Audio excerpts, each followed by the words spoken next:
आज के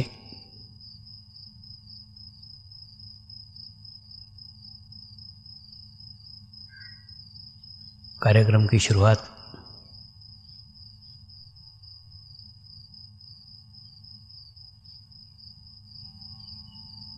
राजा जनक के एक कहानी से करने जा रहे हैं।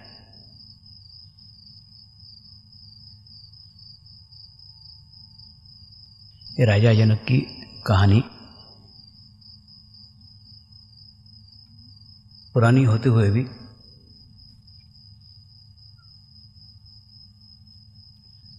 प्रासंगिक है।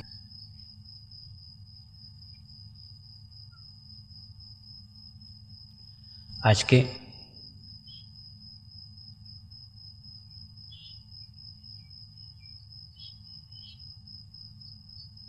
वर्तमान के परिवेश में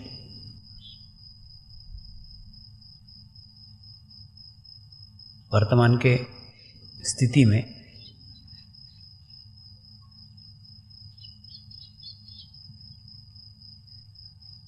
वर्तमान की परिस्थितियों में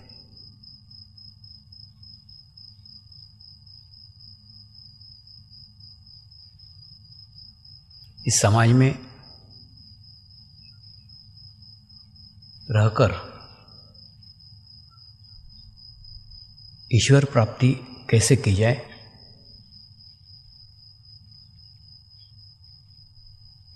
इसका एक सुंदर उदाहरण है।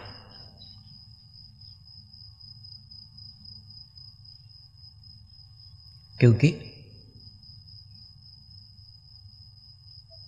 ना तो हम समाज को त्याग कर, समाज को छोड़कर हिमालय की शरण में गए हैं,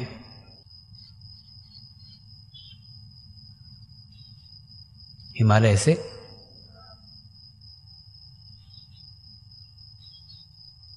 मेरा आशय उस निर्जन नैसर्गिक सौंदर्य प्रधान स्थान से है जिस स्थान के सानिध्य में जाने मात्र से आत्मबोध होता है। ऐसे किसी हिमालय में, ऐसे किसी स्थान में,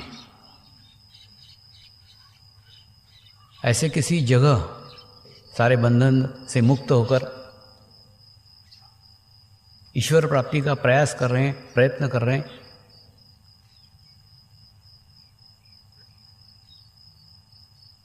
ऐसा भी नहीं है। और दूसरी ओर हम नास्तिक भी नहीं हैं। यानी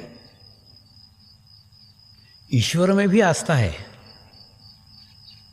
ईश्वर को पाना भी चाहते हैं, लेकिन समाज को छोड़ना नहीं चाहते, बंधनों से मुक्त होना नहीं चाहते या नहीं हो सकते।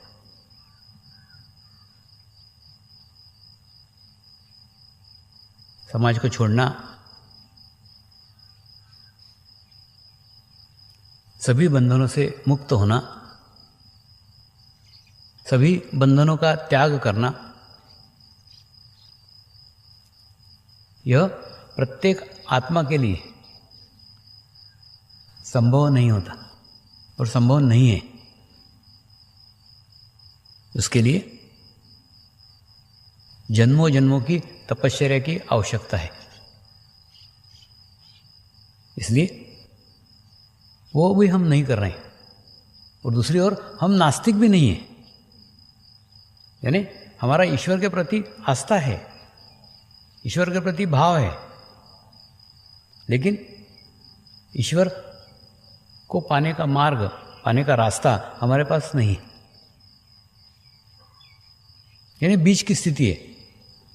धोबी का कुत्ता घर का ना घाट का, ना पूर्ण उधर के हैं ना पूर्ण इधर के हैं, बीच के हैं।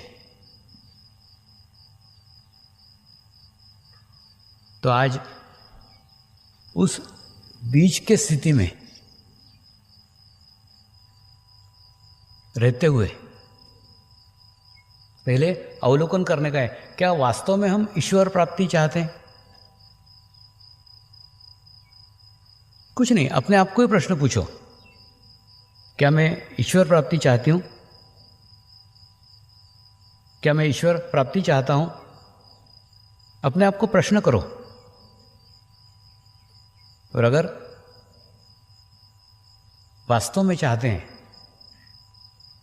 तो बीच में कहीं भी आकांक्षा, इच्छा नहीं होगी, क्योंकि पूर्ण तृप्त हुए बिना कभी भी ईश्वर प्राप्ति नहीं हो सकती। कई बार आत्मा शरीर धारण करने के बाद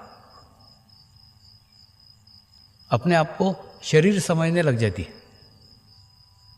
और शरीर समझने के बाद शरीर के आने वाली समस्याएं, शरीर के आने वाले प्रॉब्लम, शरीर के होने वाले रोग, शरीर के रिश्तेदार, ये सब उसे अपने से लगने लग जाते हैं, और इन्हीं सब बंधनों से वो लिप्त रहती है। और ऐसे ही बंधनों से लिप्त रहते हुए जब किसी विशिष्ट समस्या के तहत ग्रसित हो जाती है, और ग्रसित होने के बाद में फिर ईश्वर को चाहती है, ईश्वर को पुकारती है, यानी छप्पर लगे फटने तो प्रसाद लगे बटने। यानी जीवन में जब जब समस्या आती है, जब जब प्रॉब्लम आते हैं, परमपिता परमेश्वर याद आते हैं। क्यों याद आते हैं? क्योंकि खुद को कुछ करने के लिए बाकी नहीं रहा रहता है, करने के सारे प्रयत्न कर चुके रहते हैं, और प्रयत्न करने के बावजूद भी असफलता ही हाथ आती है। और अगर ऐसी स्थिति है और हम ईश्वर को पुकार रहे हैं, ईश्वर को चाह रहे हैं, तो केवल परिस्थिति वश होगा। हमारे आसपास कुछ परिस्थितियां ऐसी निर्मित हो गई है, कुछ समस्याएं ऐसी निर्मित हो गई है, जिन समस्याओं के कारण हम परमात्मा को चाह रहे हैं, परमात्मा को पुकार रहे हैं,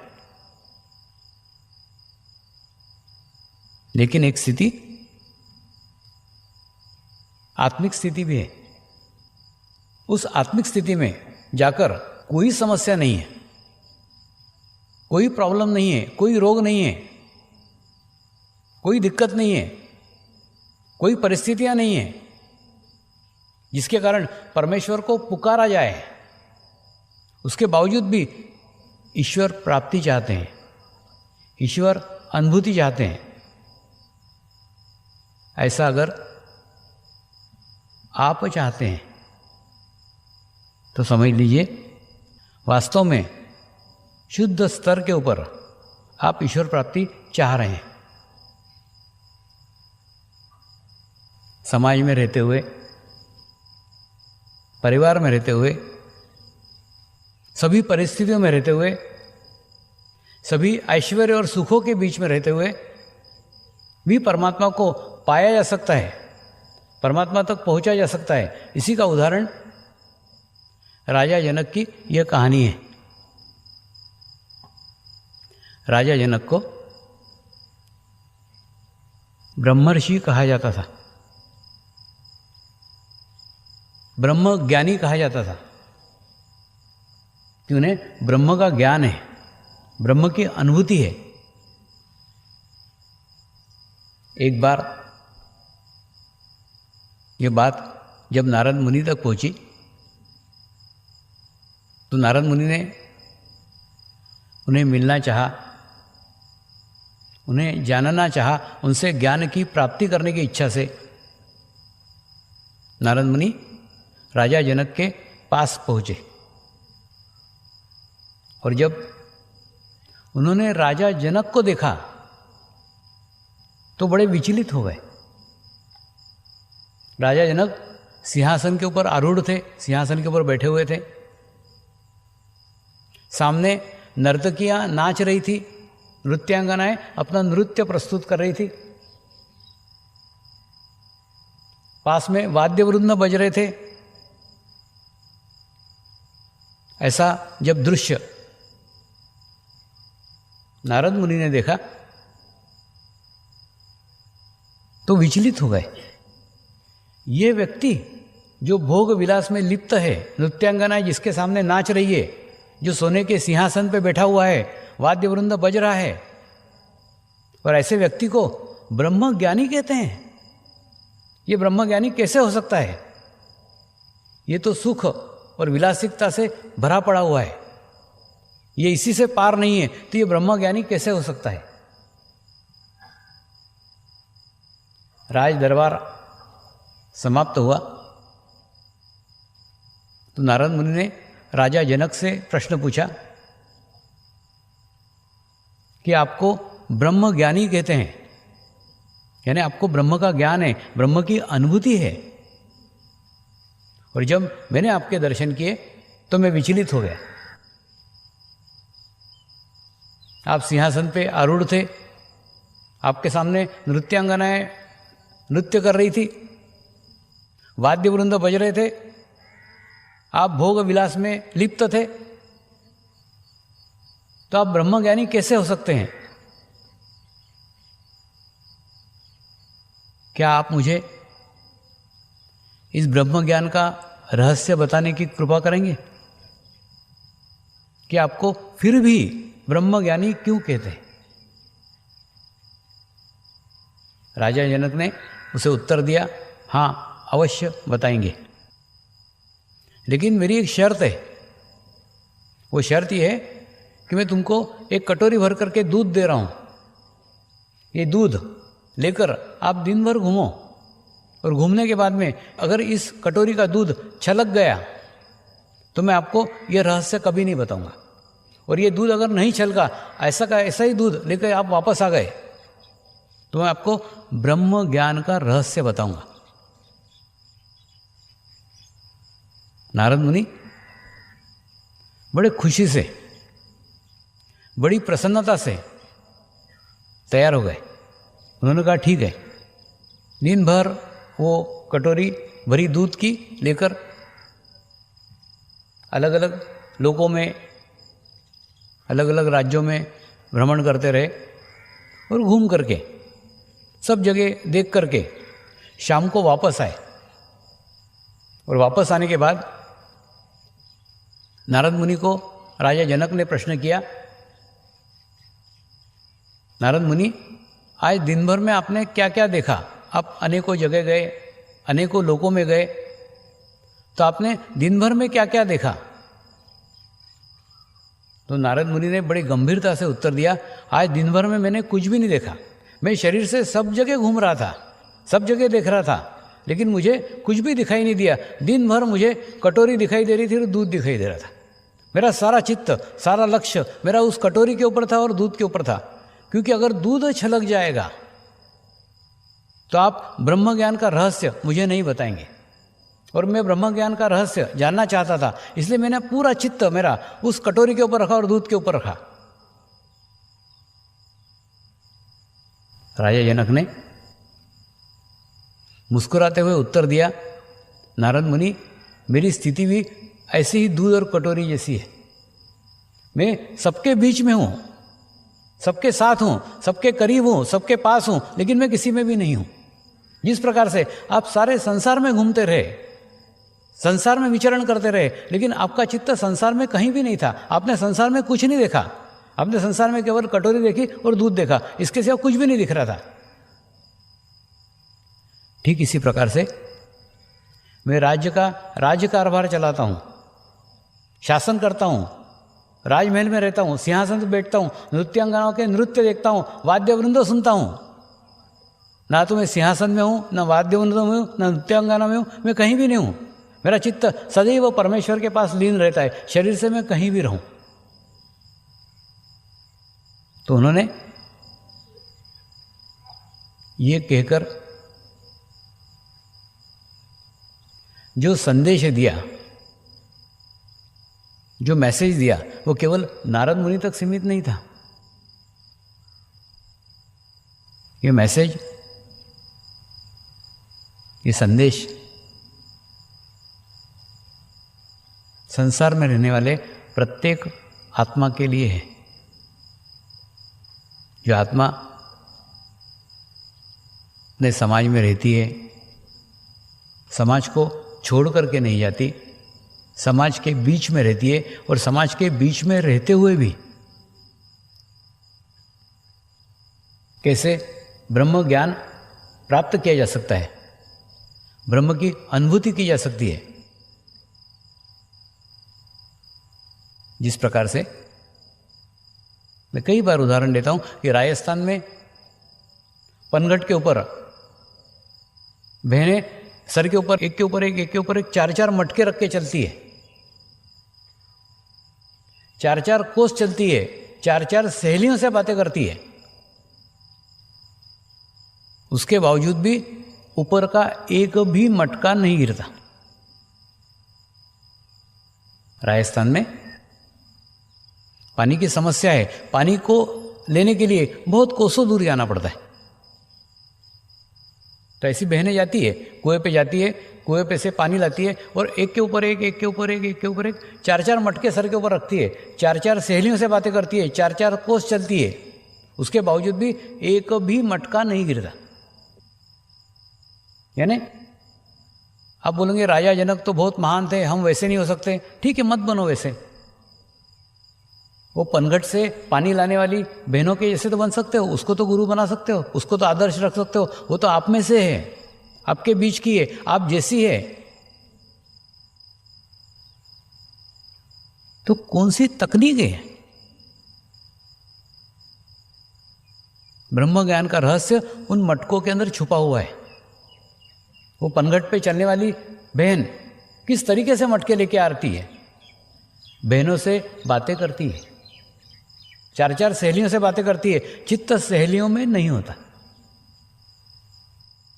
4-4 कोस चलती है, चित्त स्थान पे भी नहीं होता, चित्त चलने में भी नहीं होता। यानी चित्त सहेलियों पे भी नहीं होता, चित्त स्थान के ऊपर भी नहीं होता। और फिर चित्त कहाँ रहता है? अपने सर के ऊपर रखे हुए हंडों के ऊपर रहता है। पूर्ण एकाग्रता उन हंडों के ऊपर रहती है। इसीलिए ऊपर का एक भी हंडा नहीं छलकता, ऊपर का एक भी हंडा नहीं गिरता। यही तकनीक, यही पद्धति अगर आप आपके जीवन में रखेंगे तो जिस प्रकार से वो बहन मटके कुएं से लेके अपने घर तक सुरक्षित रूप से लेके जाती है, ठीक वैसे ही ये मोक्ष के घड़े तक आप भी पहुंच सकते हैं। साधना चाहिए, अभ्यास चाहिए, प्रैक्टिस चाहिए। जब तक साधना नहीं करते, जब तक उसका अभ्यास नहीं करते, नियमित अभ्यास नहीं करते, तब तक यह संभव नहीं है। कई बार आपको वैष्णो देवी जाने की इच्छा होती है, तो आपके पड़ोस में आपका पड़ोसी वैष्णो देवी की माला फेरते रहता है, रोज वैष्णो देवी का जाप करते रहता है। तो आप उससे पूछने नहीं जाते वैष्णो देवी जाने का मार्ग कैसा है, वैष्णो देवी जाने का रास्ता कौन सा है, वैष्णो देवी जाने को कौन सी ट्रेन जाती है, कौन से रूट से जाया जाता है, कौन सी बस जाती है। आप उसके पास क्यों नहीं जाते? आप उसके पास इसलिए नहीं जाते क्योंकि वैष्णो देवी के मंदिर तक पहुंचने का मार्ग उसे पता नहीं, वैष्णो देवी जाने का रास्ता उसे पता नहीं है। फिर आप आपके उस मित्र के पास जाते हैं जो वैष्णो देवी की माला नहीं फेरता, वैष्णो देवी का जाप नहीं करता, लेकिन वो वैष्णो देवी जाके आ चुका है, वो वैष्णो देवी के मंदिर तक पहुंच चुका है। आप उसके पास जाते हैं, उसके पास से ट्रेन का रूट लेते हैं, बस का रूट लेते हैं, कहाँ रुकना चाहिए, कौन से स्थान पर रुकना चाहिए, कौन से स्थान अच्छे हैं, किस जगह विश्राम किया जा सकता है, किस जगह से प्रारंभ यात्रा की जा सकती है, सारा मार्गदर्शन आप उससे ग्रहण करते हैं। आप उसके पास इसलिए जाते हैं क्योंकि वास्तव में वो वैष्णो देवी जाकर के आ चुका है। यानी वैष्णो देवी तक अगर पहुंचने का है वास्तव में, तो आपको वास्तव में वो गाइड चाहिए, वो मार्गदर्शक चाहिए जो वैष्णो देवी तक पहुंच करके वापस आए। वही गाइड, वही मार्गदर्शक आपको वैष्णो देवी के मंदिर का रास्ता बराबर बता सकता है। लेकिन जो वैष्णो देवी का जाप करता है, जो वैष्णो देवी कभी नहीं गया है, वो रास्ता नहीं बता सकता, मार्ग नहीं बता सकता, आपको प्रेरित कर सकता है, प्रेरणा दे सकता है वैष्णो देवी जाने के लिए। लेकिन वैष्णो देवी पहुंचा नहीं सकता क्योंकि उसको उसका ज्ञान नहीं है, उसको उसकी जानकारी नहीं है, उसको उसका पता नहीं है, रास्ता मालूम नहीं, कुछ नहीं। ठीक इसी प्रकार से पोथी पुराण कर्म कांड पूजा पाठ जाप ये सब आपको प्रोत्साहित कर सकते हैं, आपके अंदर इच्छा जागृत कर सकते हैं, ईश्वर प्राप्ति की इच्छा जागृत कर सकते हैं, ईश्वर को पाने की इच्छा जागृत कर सकते हैं, ईश्वर की ओर चलने के लिए प्रोत्साहित कर सकते हैं। लेकिन ईश्वर की अनुभूति नहीं कर सकते। अनुभूति इसलिए नहीं कर सकते क्योंकि ये सब साधन है। ईश्वर की अनुभूति वही माध्यम करा सकता है जो माध्यम ईश्वर प्राप्ति कर चुका हो, जो वैष्णो देवी जाकर वापस आया हो। तो ऐसा माध्यम आपको जन्मों जन्मों से नहीं मिला था, और जन्मों जन्मों से आपने सदैव इच्छा रखी थी एक बार उस अनुभूति के उच्च कैलाश पर्वत पर पहुंचना चाहिए। उन्हीं इच्छाओं के कारण आपने अलग अलग स्थानों पर, अलग अलग जगह, अलग अलग पुस्तकों में, अलग अलग कर्म कांडों में परमात्मा को खोजने का प्रयास किया, परमात्मा को खोजने की कोशिश की। ये सारी कोशिशें, ये सारे प्रयत्न आपके बेकार नहीं गए। प्रत्येक किया गया प्रयत्न, प्रत्येक किया गया प्रयास, चाहे वो कर्मकांड हो, पूजा पाठ हो, जाप हो, पोथी पुराण हो, ये सभी धीरे धीरे धीरे धीरे धीरे धीरे आपके भीतर एक प्रक्रिया घटित कर रहे थे। उन्हीं प्रक्रियाओं के कारण आत्मा को शुद्ध और शुद्ध और शुद्ध स्वरूप प्राप्त हुआ, और इसीलिए आपकी उन शुद्ध इच्छाओं को देखते हुए गुरु शक्तियों ने आपकी शुद्ध इच्छाओं को पूर्ण करने की इच्छा से अपनी शक्तियों से एक ऐसे माध्यम का निर्माण किया जो माध्यम गुरु शक्तियों को आप तक पहुंचा सके। इस माध्यम की आवश्यकता इसलिए महसूस हुई कि जो गुरु शक्तियाँ इतने सूक्ष्म में इतनी ऊंचाई तक पहुंच चुके हैं, जहाँ तक पहुंचना किसी भी मनुष्य के लिए संभव ही नहीं। और वो उस ऊंचाई भरे स्थान से नीचे आना भी चाहें तो भी वे नीचे नहीं आ सकते। तो आप वहाँ नहीं जा सकते, वे यहाँ नहीं आ सकते। इसी परिस्थितियों को देखते हुए गुरु शक्तियों ने एक माध्यम का निर्माण किया,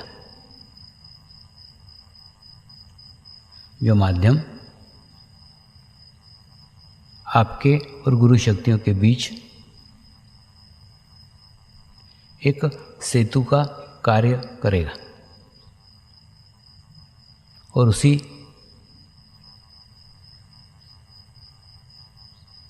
माध्यम से गुरु शक्तियों ने जो ईश्वरीय अनुभूति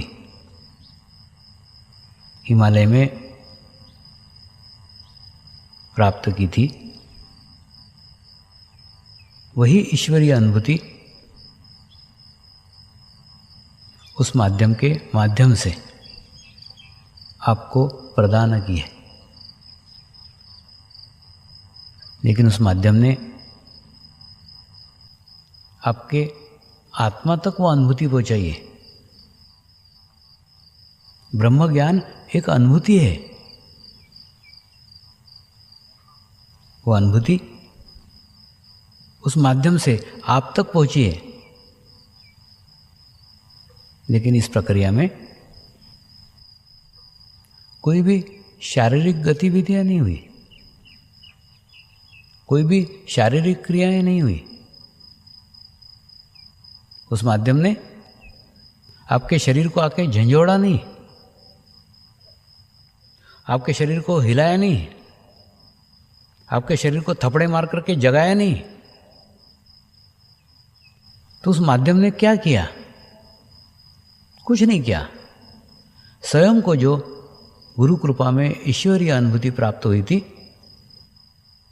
वो अनुभूति आपके आत्मा तक पहुंचाई। क्योंकि उस ईश्वरीय अनुभूति को पाने का अधिकार आपके आत्मा को ही था। वो आत्मा तक पहुंचाई। वही आत्मा सालों से भटक रही थी, सालों से इच्छा कर रही थी, और उसी शुद्ध इच्छा को देखते हुए वो अनुभूति उस आत्मा तक पहुंचाई है। तो इस अनुभूति को देने वाला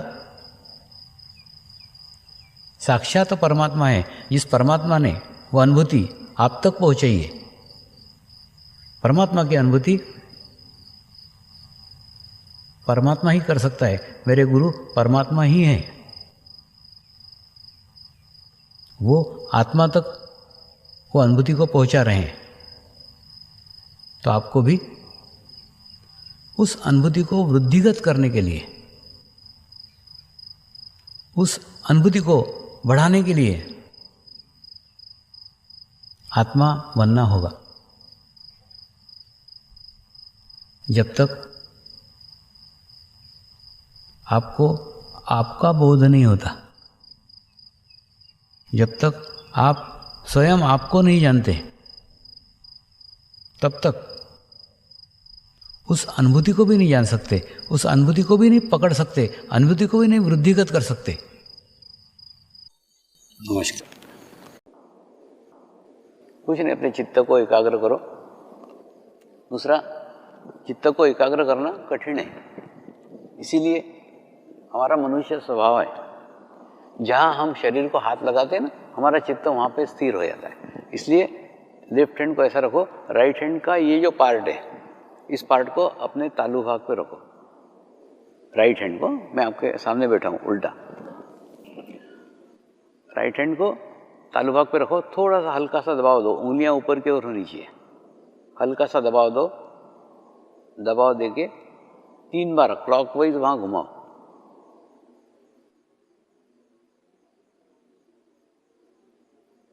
और क्लॉकवाइज घुमा करके फिर चित्त को वही स्थिर कर दो जहाँ पे हमने हाथ रखा है, और एकदम आस्ते आस्ते, एकदम धीरे धीरे, जैसा लेफ्ट हैंड रखा है ना, वैसे राइट हैंड को धीरे धीरे नीचे लेके आओ, एकदम धीरे धीरे।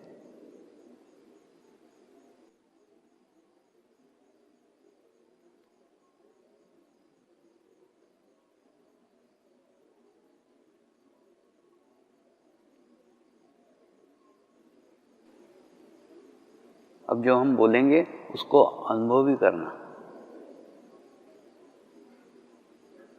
मैं एक पवित्र आत्मा हूँ, मैं एक शुद्ध आत्मा हूँ, मैं एक पवित्र आत्मा हूँ, मैं एक शुद्ध आत्मा हूँ, मैं एक पवित्र आत्मा हूँ, मैं एक शुद्ध आत्मा हूँ।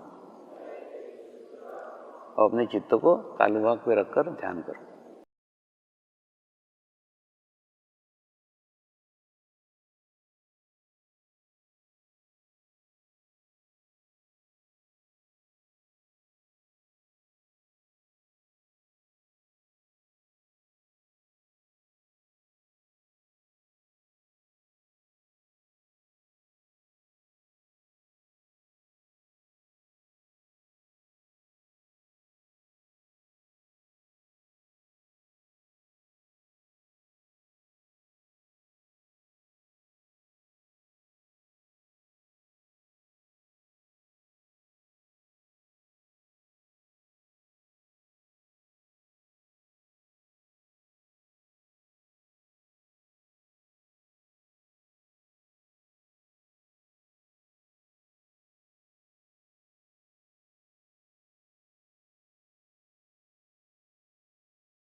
अब प्रार्थना करेंगे।